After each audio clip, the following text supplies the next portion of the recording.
kita.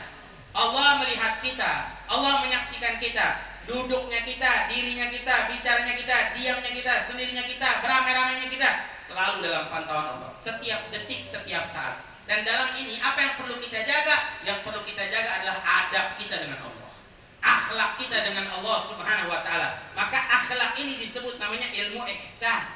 Ilmu ihsan ini ilmunya ilmu akhlak. Sebagian ulama sebut namanya ilmu tasawuf. Ilmu tasawuf ini penting, ilmu akhlak ini penting. Dan 3 pakaian ini sangat penting. Sebab apa? Hanya 3 pakaian ini yang kita bawa sampai mati kita. Demi Allah, pakaian yang lain semua nggak ada yang kita bawa.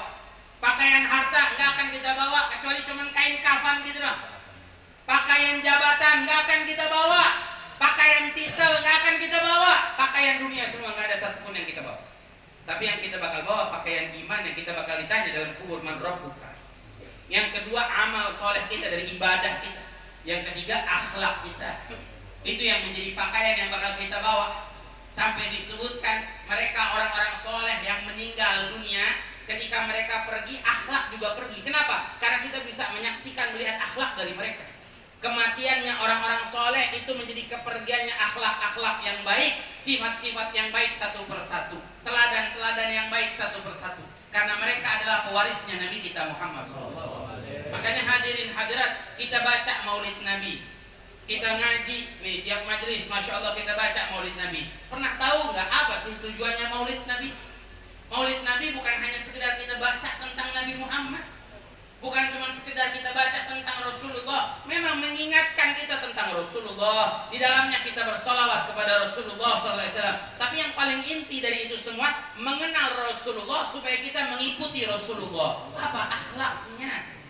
Akhlaknya Nabi kita Muhammad SAW. Dan ini penting untuk kita, harus kita pakai. Jangan sampai kita lepaskan.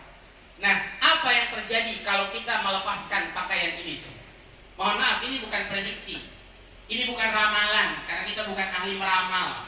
Tapi ini terjadi. Boleh cek, saya sebutin, coba dicek, terjadi nggak zaman kita? Kata ulama, kalau orang-orang melepaskan pakaian-pakaian iman, pakaian ilmu, pakaian akhlak tadi, yang pertama terjadi istihanat bil hukuk. Orang-orang itu mempermainkan hak-hak.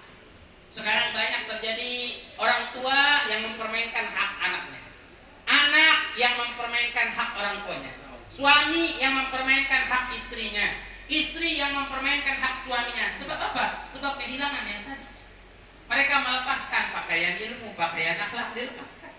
Sehingga apa? Satu sama lain mempermainkan. Berapa banyak orang tua yang kecewa anaknya kurang ajar.